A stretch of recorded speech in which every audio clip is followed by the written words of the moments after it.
बिस्मिल्लाहिर्रहमानिर्रहीम। अस्सलामुअलैकुम। आप देख रहे हैं K92 न्यूज और मैं हूं नाइला भट्टी। शामिल करते हैं आज की अहम खबरें। बिस्मिल्लाहिर्रहमानिर्रहीम। K92 न्यूज़ के साथ मोहम्मद अदनान मलिक। इस वक्त हम हाजिर हुए हैं ट्रेडर एसोसिएशन मेरी रोड चेयरमैन मोहम्मद अहमद शमसी साहब के पास। मौजूदा जो ट्रैफ़िक के मसाइल हैं कराची के, उस पर हम बातचीत करेंगे, व्यूज़ लेंगे कि जो मसाइल हैं। मोहम्मद अहमद शमसी साहब, अस्सलाम वालेकुम। वालेकुम सलाम। सर, ये जो मौजूदा ट्रैफ़िक के मसाइल हैं शहर के, उस पर हम बात करेंगे, उस पर आप थोड़ी रोशनी डालिए। देखिए, ट्रैफ़िक के कराची में जो मसाइल हैं वो रोज़ बरोज़ बढ़ते जा रहे हैं। उसकी वजह ये है कि 3 करोड़ की आबादी का ये शहर है। ट्रैफ़िक पुलिस की एक तो तादाद कम है। दूसरी बात ये है कि शहर में जगह जगह सड़कें टूटी हुई हैं, सीवरेज का पानी उबल रहा है, कंस्ट्रक्शन के काम हो रहे हैं, रोड बनने के काम हो रहे हैं, तो उसकी वजह से भी ट्रैफ़िक जो है उसके फ़्लो में फ़र्क पड़ता है। तीसरी चीज़ ये है कि शहर में जो हैवी ट्रैफ़िक है उसका दाखिला कानून के मुताबिक रात 11 बजे के बाद है, लेकिन वो पैसे दे दिला के और वो ट्रैफ़िक जो है वो शहर में आ जाता है, जिसमें ट्रॉलर हैं, कंटेनर हैं और वाटर टैंकर हैं, डंपर हैं। तो ये शहर में हादसात का भी बाइस बन रहे हैं और ट्रैफ़िक जैम का भी बाइस बनते हैं। तो ये सारे मसलों के साथ साथ जो है हम ये भी चाहेंगे कि दीगर चीज़ें जो है शहर में रक्शे जो हैं वो लातादाद रक्शे जो है वो रोज़ाना शहर में आ रहे हैं। लाखों की तादाद में मोटरसाइकिलें हैं और उन पे कानून का इतलाक़ इतना नहीं नज़र आता, मौसर नज़र नहीं आता। जगह जगह हर चौराहे पे, हर मार्केट में, हर रेजिडेंशियल इलाके में 50-50 रक्शे खड़े हैं। ट्रैफ़िक पुलिस अगर कोशिश करके अगर कुछ रक्शे हटाती भी है तो वो 10 हटाते हैं तो 20 और आ जाते हैं। तो ये भी एक मसला है। वो चिंची और जो दूसरे रक्शे जो चल रहे हैं उसमें ये भी देखा गया है कि कई में तो नंबर प्लेट ही नहीं है, और दूसरी बात ये, जिसमें नंबर प्लेट भी है, लाइसेंस नहीं है ड्राइवरों के पास, और जिस तरह की रेकलेस ड्राइविंग वो करते हैं वो भी हादसात का सबब बन रही है कराची में। मोटरसाइकिलों का जहाँ तक ताल्लुक़ है, सबसे ज़्यादा जो कराची में जो सवारी है लोगों के पास, गरीब आदमी की सवारी, क्योंकि ट्रांसपोर्ट का कोई मुतबादिल निज़ाम नहीं है, तो वो लोग मोटरसाइकिलों पे सफ़र करते हैं। मोटरसाइकिलों पे जो लोग सफ़र कर रहे हैं, अब एक ट्रैफ़िक पुलिस ने सुप्रीम कोर्ट के ऑर्डर पे एक मुहिम शुरू कर रखी है आजकल कि मोटरसाइकिल पे दोनों जानिब यानी आगे और पीछे नंबर प्लेट लाजिम है, वरना उसके ख़िलाफ़ कार्रवाई होगी। बहुत अच्छा कदम है, मैं समझता हूँ सुप्रीम कोर्ट का भी, और ट्रैफ़िक पुलिस अच्छा काम कर रही है, क्योंकि इससे हादसात में भी कमी होगी और जो चोरियाँ वगैरह हो रही हैं मोटरसाइकिलें, उसमें भी कमी वाक़ई होगी। इसी तरह मैं दीगर जो है मैंने ये देखा है कि अक्सर रात के औकात में मोटरसाइकिलों पे हेडलाइट की कमी है, हेडलाइट नहीं होती, बगैर हेडलाइट के लोग सफ़र कर रहे हैं। टेल लाइट जो है मोटरसाइकिलों पे, वो तकरीबन 70% मोटरसाइकिलों पे टेल लाइट नहीं है, तकरीबन 30% एक अंदाजे के मुताबिक जो है हेडलाइट भी नहीं है। उसके अलावा साइड मिरर का यहाँ रिवाज ही नहीं है, साइड मिरर नहीं होते, जिसकी वजह से हादसात होते हैं मोटरसाइकिल सवारों के साथ।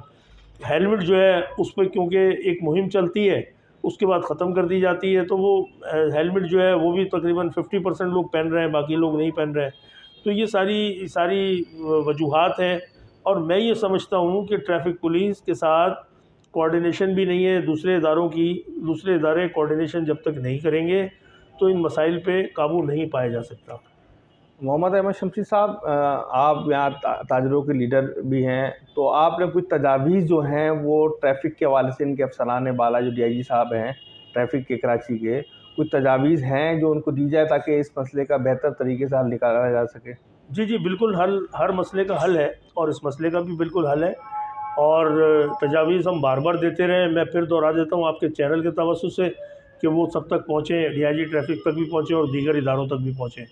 देखिए, जब तक आप कानून पे अमल नहीं कराएंगे और सख्त कवानीन नहीं बनाएंगे, उस वक्त तक लोग अमल नहीं करेंगे। जिन मुतमद्दिन मुल्कों में हम देखते हैं कि कानून पे बहुत ज़्यादा अमल किया जाता है, पाकिस्तान में ही ले लें, अगर इस्लामाबाद में कानून कुछ और है, बाकी मुल्क में कुछ और है। वहाँ पे लोग कानून की ज़्यादा पासदारी करते हैं, उन्हें कानून का खौफ होता है।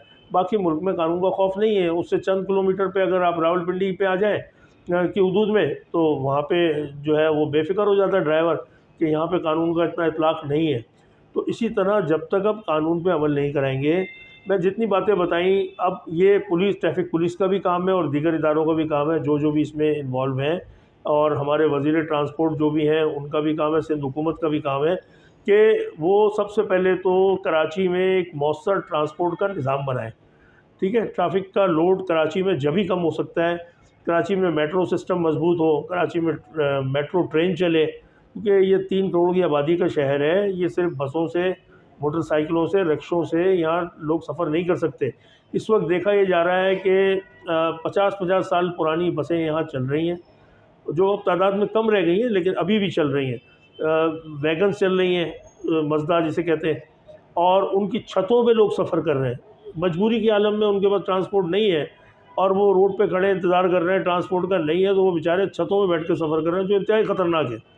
और क्यों नहीं ट्रैफिक पुलिस मौसर कार्रवाई करती उन लोगों के ख़िलाफ़ जो उनको छतों में बिठा के ले जा रहे हैं। और दूसरी बात ये कि ट्रैफिक पुलिस इन रिक्शों वालों को पाबंद करे कि उनके लाइसेंस चेक करे, और ऐसे लोग जो बगैर लाइसेंस के चला रहे हैं उनके ख़िलाफ़ सख्त कार्रवाई की जाए। वन वे वायलेशन जो है कराची में, उसको ख़त्म किया जाए। उसके बायस जो है ट्रैफिक जैम भी होते हैं और शदीद हादसा होते हैं। मैंने देखा है कि अंडर पासिस पे और ओवरहेड जो ब्रिज हैं उस तक पे, फ्लाईओवर्स पे जो है वो वन वे की वायलेशन हो रही है। रिक्शे, गाड़ियाँ तक जा रही हैं, मोटरसाइकिलों की तो ऐसा लगता है मोटरसाइकिल वालों पर तो कोई कानून का इतलाक़ ही नहीं होता कराची में। अब वो 4-4 बैठ के भी जा रहे हैं एक मोटरसाइकिल पे, वन वे रॉन्ग वे भी जा रहे हैं, वो हेलमेट भी नहीं पहन रहे, बगैर लाइट के जा रहे हैं, तो सबसे ज़्यादा हादसा का बाइस बन रहे हैं। अगर जब तक इनके ख़िलाफ़ मौसर एक मुहिम नहीं चलाई जाएगी और वो कंटिन्यू हो, ये नहीं हो कि आप 2 दिन की मुहिम चलाते हैं उसके बाद सब वैसा का वैसे ही है। ड्राइविंग लाइसेंस जो है वो लाजिम होना चाहिए, उस पर सख्त सज़ा होनी चाहिए जिसके बाद ड्राइविंग लाइसेंस नहीं है। जुवेनाइल ड्राइविंग जो है, जो बच्चे चला रहे हैं मोटरसाइकिलें, कारें, उन पर सख्त कार्रवाई होनी चाहिए। कानून सब मौजूद हैं लेकिन अमल दरामद नहीं हो रहा। इसी तरह शहर में डंपर, टैंकर, और इनको देखिए कराची में अलमनाक हादसे हो रहे हैं। आए दिन ये ख़बरें आती हैं कि टैंकर ने 2 बच्चों को कुचल दिया, किसी फैमिली को कुचल दिया, और वो बड़े आसानी से फिर वो छूट भी जाते हैं। उनके ऊपर कोई फ़र्द जुर्म नहीं लगती, कोई सज़ा भी नहीं होती, तो उन्हें कोई खौफ नहीं कानून का। तो सबसे पहले ये टैंकर, ट्रॉलर, डंपर, ये सब जो है ना ये बंद किए जाएँ। रात 11 बजे के बाद ये शहर में आ सकें, इससे पहले हरगिज़ ना छोड़ें इन्हें। इसके साथ साथ जो है मोटरसाइकिल वालों को पाबंद करें कि साइड मिरर भी लगाएं, हेड और टेल लाइट भी लगाएं, हेलमेट भी पहनें। और मोटरसाइकिल पे अगर 2 अलाउ है, डबल सवारी अलाउ है, तो 4-4 लोग बैठ के जब सफ़र करेंगे। फिर उसके बाद कुछ नौजवान हमारे ऐसे हैं जो वन व्हीलिंग कर रहे हैं, जो मोटरसाइकिल पे करतब दिखा रहे हैं। ना सिर्फ वो अपनी जान के लिए ख़दशा है, बल्कि जो दूसरे लोग हैं जो रोड पे मौजूद हैं, जो दूसरा ट्रैफिक है, जो दूसरे लोग चल रहे हैं, उनकी जानों के लिए भी ख़तरा है। और अक्सर हादसा होते हैं, जो बेचारा इनोसेंट है वो जा रहा है और उसकी गाड़ी में आगे कोई मोटरसाइकिल घुस गई या किसी मोटरसाइकिल से टकराई, उसके साथ भी हादसा हुआ। तो ये सब रोकना ट्रैफिक पुलिस की ज़िम्मेदारी है। और फिर ट्रैफिक पुलिस के साथ साथ अब मैं ये बात भी करूँगा कि दूसरे इदारों को भी कोऑर्डिनेट करना चाहिए। एक तो डिस्ट्रिक्ट पुलिस को चाहिए कि वो ट्रैफिक पुलिस के साथ कोऑर्डिनेट करके, और जहाँ चेकिंग है, जहाँ कोई वो मुहिम चला रहा है, डिस्ट्रिक्ट पुलिस भी खड़ी हो, क्योंकि पुलिस का कुछ खौफ है आवाम में, लेकिन ट्रैफिक पुलिस का माजरत के साथ कोई खौफ नहीं है, उसमें ट्रैफिक पुलिस का भी कसूर है।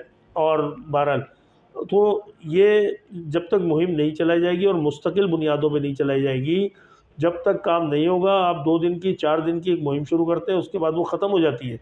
हम जहाँ तक जो कोऑर्डिनेट कर सकते हैं, मैं चार्ज पार्किंग की बात करूँगा, वो मैं रह गई बात। चार्ज पार्किंग कराची में जितनी है वो ज़्यादातर सब इल्लीगल हैं। केएमसी ने तो बिल्कुल इस वक्त मना किया हुआ है, कैंटोनमेंट बोर्ड पे पाबंदी है, चार्ज पार्किंग नहीं करा सकते। डीएमसी की चंद चार्ज पार्किंग साइट्स हैं, लेकिन वो भी कानून के मुताबिक काम नहीं कर रहे हैं। उनकी भी वो फौरी तौर पे लाइसेंस कैंसिल होने चाहिए, क्योंकि वो डबल ट्रिपल लाइनों में गाड़ियाँ खड़ी कर रहे हैं। 10 रुपये अगर मोटरसाइकिल की चार्ज पार्किंग फ़ीस है तो वो 30 रुपये वसूल कर रहे हैं, कहीं 50 रुपये वसूल कर रहे हैं। कारों के 100-100, 150-150 रुपये वसूल कर रहे हैं, जबकि 20 रुपये फ़ीस है चार्ज पार्किंग की। इसके अलावा जो चार्ज पार्किंग जो भी साइट्स हैं, हमने ये तजवीज़ डिस्ट्रिक्ट पुलिस को भी दी है कि वहाँ सीसीटीवी कैमरे लगाए जाएँ, ताकि उनकी कारकर्दगी भी चेक हो सके, और खुदा न खास्ता कोई हादसा अगर उसके तहत होता है तो उस पर भी काबू पाया जा सके। जब तक ये सारे इक़दाम नहीं होंगे और दूसरे इदारे फिर रोडों की हालत सही की जाए, ये जो सेवरेज के पानी रोडों पे खड़े, रोड टूटे हुए, उसकी वजह से हादसात भी होते हैं और कराची में ट्रैफिक जाम है, और रोज़ाना की बुनियाद पे करोड़ों रुपए का फ्यूल आपका ज़ाया हो रहा है। आप तवानाई की बचत की बातें कर रहे हैं, तो क्यों नहीं इस पर तवज्जो देते हैं कि जितने भी ये ज़ाया हो रहा है, फ्यूल ज़ाया हो रहा है ट्रैफिक जाम की सूरत में, जिसमें हमारा कीमती ज़र मुबादला ज़ाया हो रहा है, तो उसको जो है बचाया जाए और ट्रैफिक का निज़ाम सही किया जाए। आवाम का वक्त भी बचेगा, आवाम का पैसा भी बचेगा। बहुत बहुत शुक्रिया बहुत शमसी साहब, बहुत बहुत Thank you. शुक्रिया, थैंक यू। अहमद शमसी साहब ने जो तजावीज़ दी हैं, तो मैं ये समझता हूँ कि सिंध गवर्नमेंट को इसके ऊपर फौरी तौर पे नोटिस लेना चाहिए, ताकि ट्रैफिक के जो मसाइल हैं वो बेहतर अंदाज में हल हो सकें। K92 के तवस्सुत से हुकाम बाला से अपील है कि फौरी तौर पे नोटिस लिया जाए। शुक्रिया। अब तक के लिए इतना ही। मज़ीद खबरों और अपडेट से बाखबर रहने के लिए देखते रहें K92 न्यूज़।